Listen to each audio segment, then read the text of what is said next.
मछली जल की रानी है, हाथ लगाओ तो डर जाएगी, बाहर निकालो मर जाएगी। बहुत तड़पाऊंगा। आज से हर शुक्रवार और शनिवार रात 9 बजे सिर्फ करस पर तब्ज़ा प्रेजेंट्स खतरों खिलाड़ी टॉर्चर।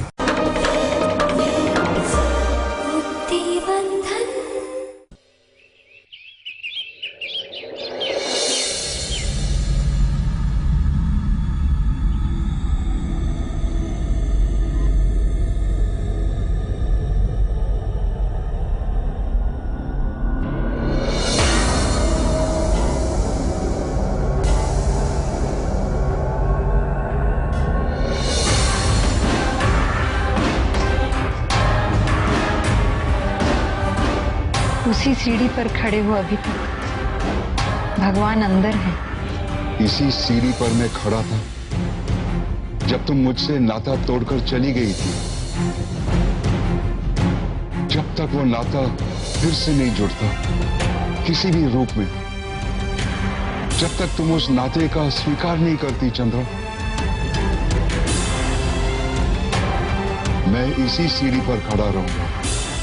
उस दिन तुम्हारी पीड़ा देखी मैंने। तुम्हारे रोए रोए से पीड़ा टपक रही थी। मैंने इतनी पीड़ा किसी के चेहरे पर नहीं देखी आज तक। और ये नहीं देखा कि तुम जब चली गई थी तब अपने साथ मेरी सारी खुशी, सारा सुख लेकर चली गई। मेरी पीड़ा तुम्हारे जाने की वजह से है चंद्रप्रभा।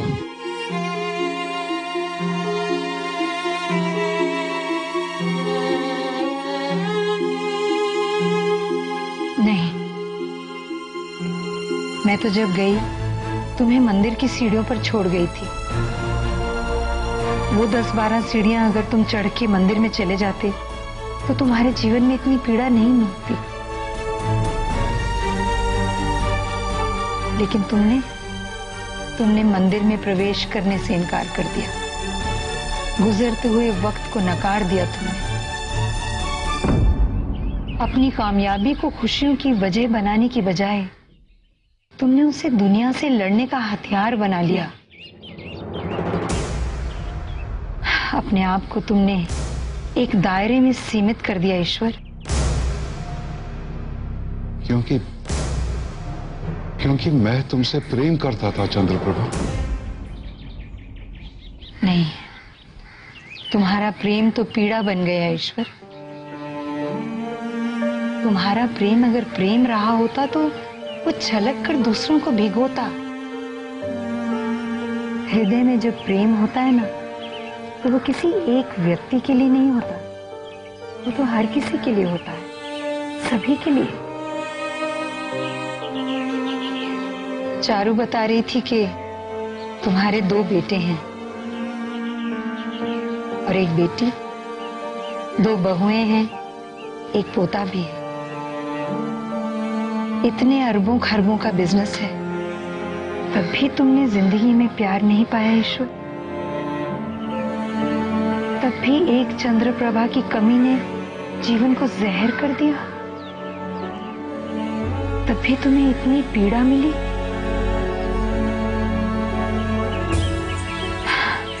तो जरूर तुमने अपने दिल से प्रेम को निकाल फेंका होगा और अपने आप को अहंकार से भर लिया होगा। जहां अहंकार होता है ईश्वर, वहां प्रेम नहीं पल सकता। तुम्हारी कामयाबी से मुझे खुशी है, लेकिन कामयाबी की जो वजह है उससे मुझे दुख हो रहा है। तुमने कामयाबी किसी को सुख देने के लिए नहीं हासिल की, बल्कि किसी से बैर लेने के लिए की है। पर अब बहुत हो चुका है ईश्वर। जो जा चुका है उसे भूल जाओ ना। अगर अतीत में जीने का नाम जीवन होता तो भगवान माथे के पीछे आंख देता। नहीं, चंद्रप्रभा जा चुकी है। जो कारवां उठ चुका है उसके गुबार को देखते रहने से कुछ हासिल नहीं होगा।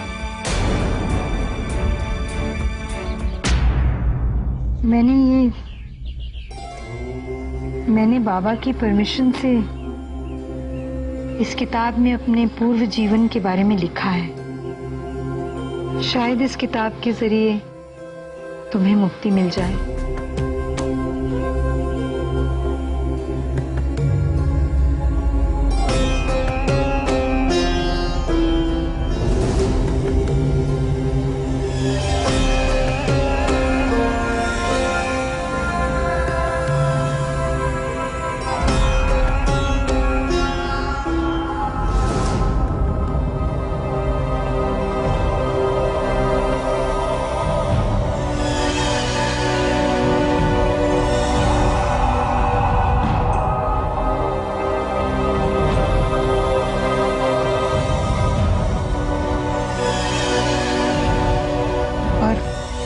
एक रिक्वेस्ट है, अपनी बहू से और उसके नाना जी से ये मत कहना कि चंद्रप्रभा जिंदा है, क्योंकि चंद्रप्रभा मर चुकी है और यही हकीकत है ईश्वर।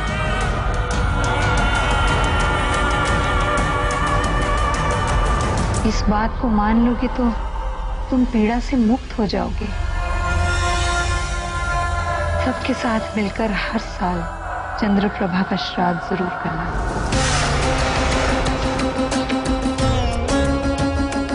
मैं कोशिश करूंगी हम दोबारा न मिलें,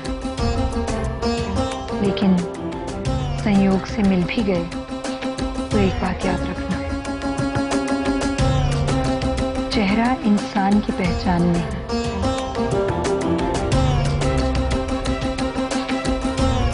चेहरे के पीछे जो हृदय के भाग है ना, वही उसकी सही पहचान है। और इस चेहरे के पीछे अब परिणीता का हृदय है और किसी का नहीं, और कुछ नहीं।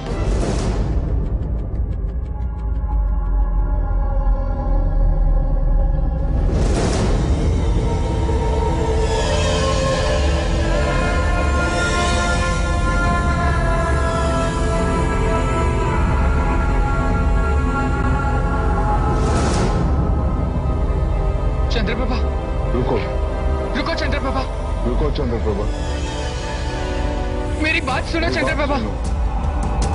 चंद्रप्रभा, चंद्रप्रभा रुको, रुको चंद्रप्रभा, चंद्रप्रभा रुको।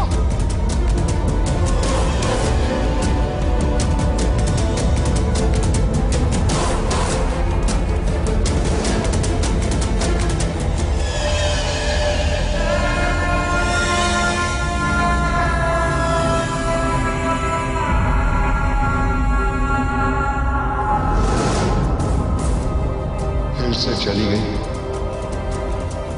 इसी मंदिर में इसी सीढ़ी पर मुझे छोड़ दिया। फिर से तूने मुझे चुनौती दी, फिर से मेरे मन में वही पैर की आग है। और अब भवाजी भाव दलिचन के साथ साथ तू भी उसमें शामिल है।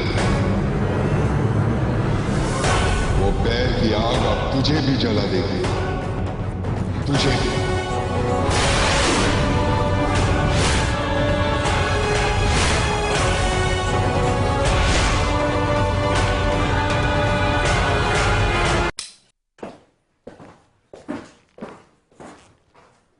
अरे सोफा सेट कहां गया?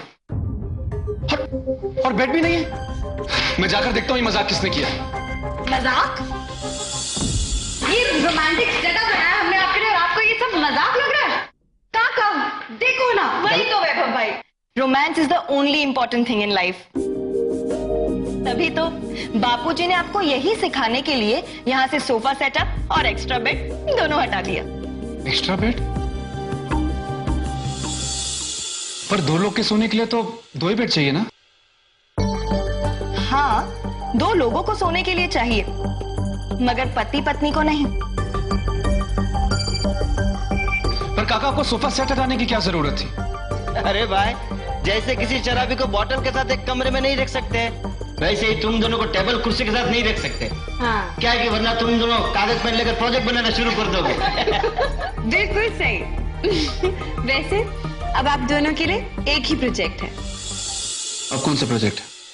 बा कह रही थी कि अगले साल जब हम यहाँ पर आएंगे तो आपके साथ एक छोटा सा या फिर एक छोटी सी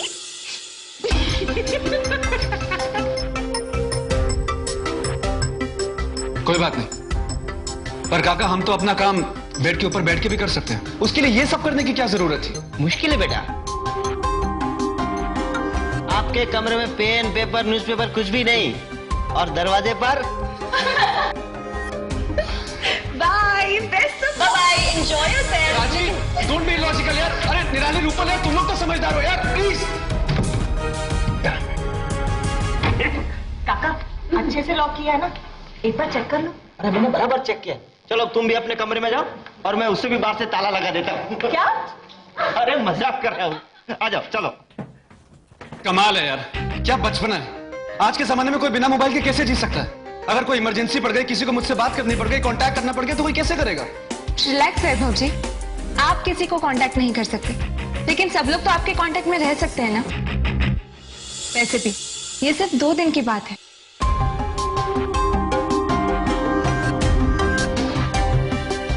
मैं रिलैक्स नहीं कर सकता देवकी। रात भर करना है क्या? करवटें तो बदलनी है। मैं नीचे सो जाता हूं। नहीं, आप ऊपर सो जाइए। वैसे भी घर पर आप हमेशा काउच पर ही सोते हैं। देवकी कोई फायदा नहीं है। वैसे भी रात भर तो मुझे नींद आने नहीं वाली है। इससे अच्छा है कि तुम ही अपनी नींद पूरी कर लो।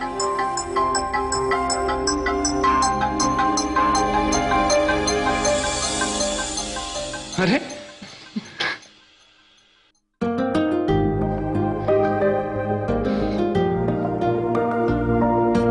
इसे तुम लेके आई हो? हाँ, चोरी करके। चोरी? वो जब सब लोग खाना खा रहे थे तब मैं प्रवीण काका के रूम में चुपके से जाकर लेकर आई। मुझे पता था कि आपको इसके बगैर नींद नहीं आएगी।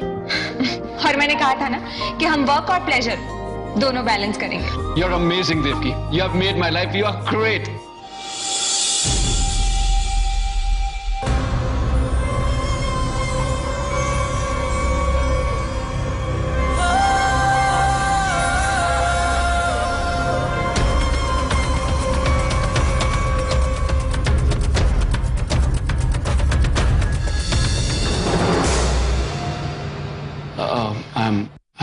I'm sorry.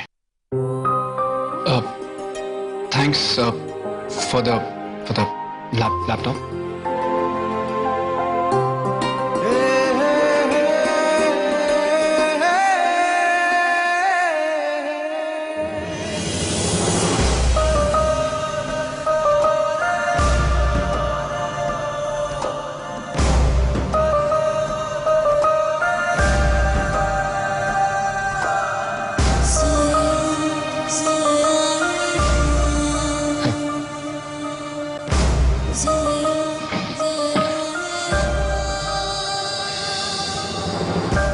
मैंने कहा था कि मेरे कैबिन में कोई नहीं आएगा।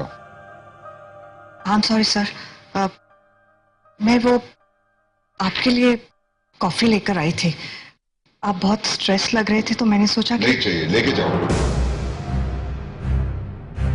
सर वो लाइट्स ऑन कर दूं? What's your problem? मैं अंधेरे में बैठना चाहता हूँ।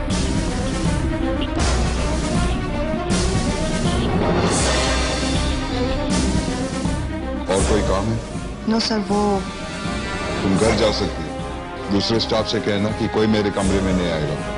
वो इंस्ट्रक्शन तो मैंने ऑलरेडी दे दी है सर। तो फिर तुम क्यों खड़ी हो? Good night sir.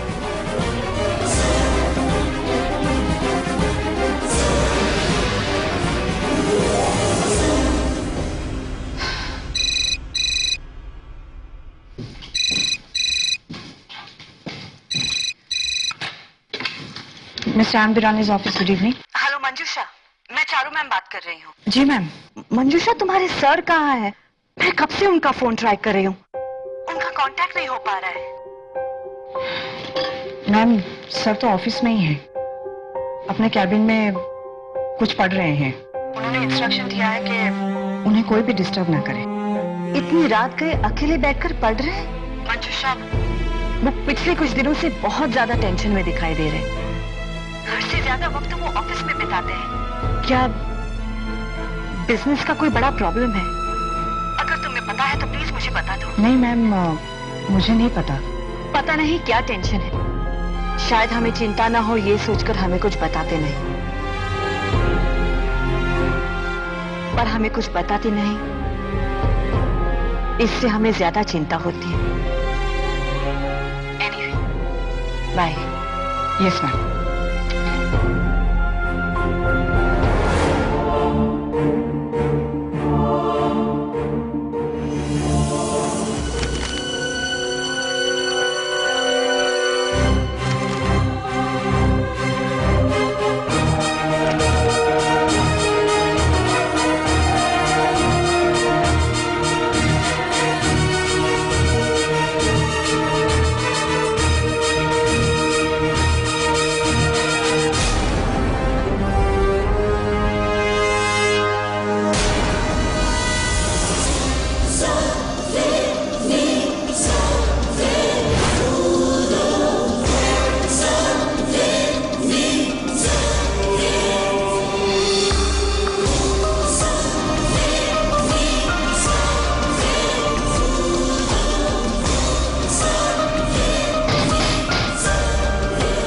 आ जाइए। फलसफा अच्छा लिख लेती है।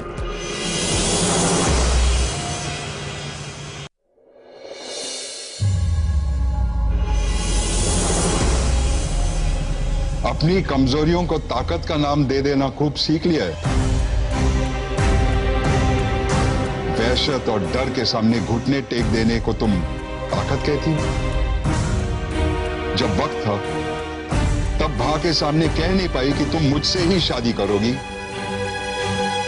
जब शादी के नाम पर दुख मिला तब चुपचाप सहन करती रही, कुछ बोल नहीं पाई, और जब सहन करने की हद आ गई तो भाग गई संसार से। तुम इसे मुक्ति कहती हो? तुम्हारे माथे पर तुम्हारी कमजोरियों की गठरी लदी है चंद्रप्रभा। ये मुक्ति नहीं, एक दौड़ है, एक अंधी दौड़ जो तुम्हें कहीं नहीं ले जाएगी।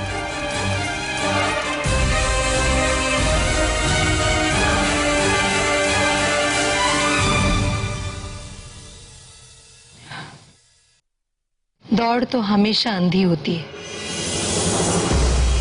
और कहीं नहीं ले जाती। तुम जिस किस्से को मेरा भाग जाना कहते हो ना, हकीकत में मैंने उसी दिन से अपनी सारी दौड़ बंद करके ठहर जाना सीख लिया था। अब मेरे पास ताकत है। दुनिया को झंझोड़ कर रख देने की औकात को ताकत नहीं कहते, बल्कि अपने भीतर की थरथराहट पर काबू पा लेने को ताकत कहते हैं। कभी अपनी ओर देखना, तुम्हारा इख्तियार सब पर होगा, लेकिन अपने आप पर नहीं है।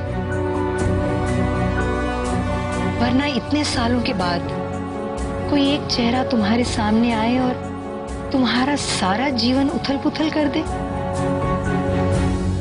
क्या इसे तुम ताकत कहते हो? मैं तो कल परसों चली जाऊंगी, लेकिन इस डायरी को अपने पास रखना। जैसे चंद्रप्रभा को इतने सालों तक संभाल के रखा है, इसे भी संभालना। जब कभी दौड़ने से थकोगे, जब अपनी ताकत पर से भरोसा उठ जाएगा, तब इसमें लिखी हुई बातें तुम्हारी समझ में आएंगी।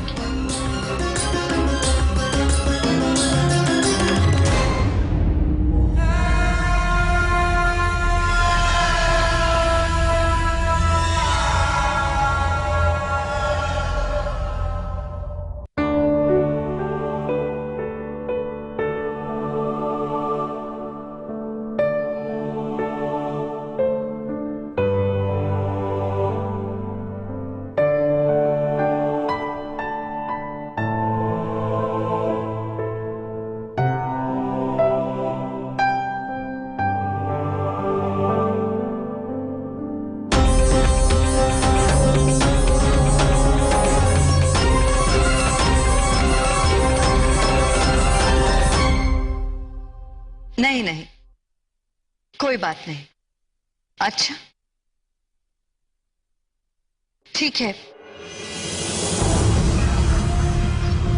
मैं माँ परिमिता जी से रिक्वेस्ट करती हूँ कि वो कुछ और दिनों के लिए यहाँ रुक जाए।